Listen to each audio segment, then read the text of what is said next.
I've never been on TV or anything, so I wasn't used to all the camera crew, and they were just like creeping around, following us with the camera. For the last 2 decades, reality TV has boomed. Everybody who is anybody has their own reality TV show, and you can be famous just for being famous and do it for millions to watch. But at what cost? I was like so weak and dehydrated and starved.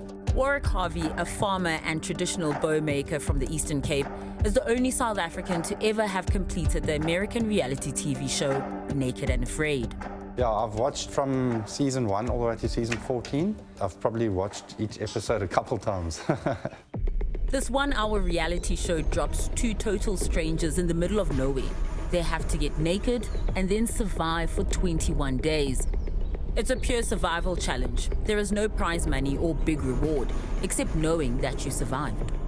Not a lot of people actually end up finishing, but if you do finish, then you're down in history books of Naked and Afraid for like that person who made it, you know? For Warrick, being invited onto the show was a dream come true.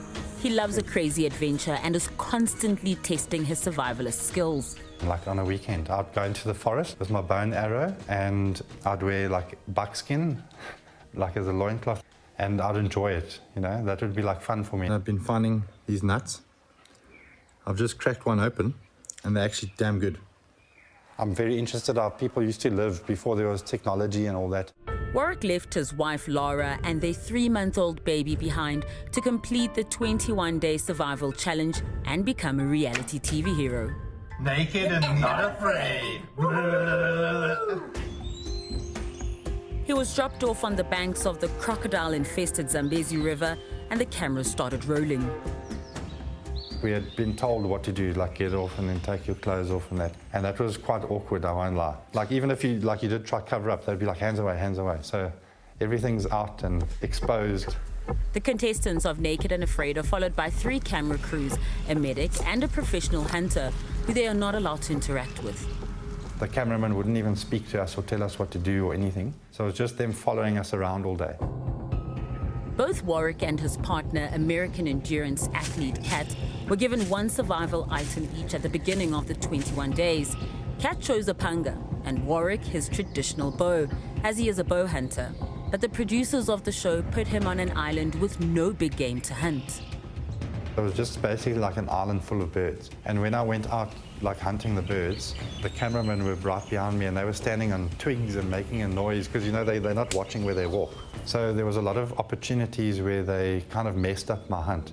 Day after day, Warrick and his partner tried to catch food to survive, but nothing was working. Eventually, Warrick managed to shoot a tiny bird straight through the head, but that tiny bird had the calorie equivalent to 1 chicken wing, shared between 2 people over 6 days.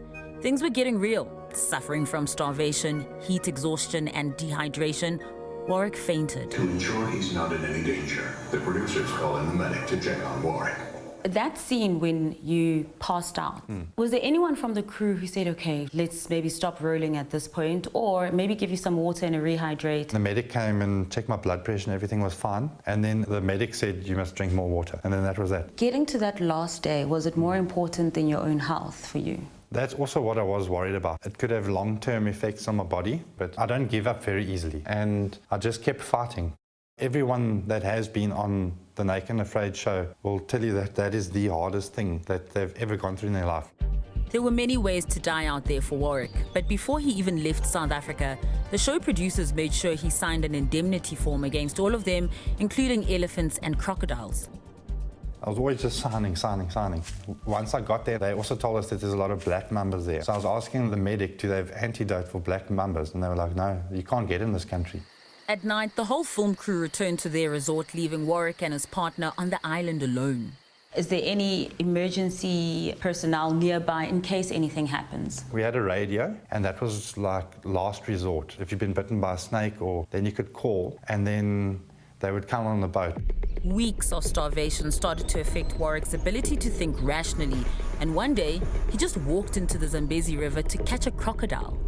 So my plan was to try grab the crocodile. So you thought you were going to wrestle a Nile crocodile, an apex predator, and you can make it your prey. Yeah, so that was now like my brain not working so well. And as you're stepping into the waters, they're just rolling. Yeah. When I told them that I wanted to go after the croc, they were like, okay, put the GoPro on your head. Put the GoPro on so we can get good footage. When we asked the Discovery Channel how they ensured Warwick's safety and the safety of all the contestants on Naked and Afraid, we received an email from their spokesperson simply stating, "We have been able to produce a series like Naked and Afraid for so many years because we adhere to safety protocols." But having every creature comfort taken away and being left naked in the bush to survive was not all hard times for Warwick.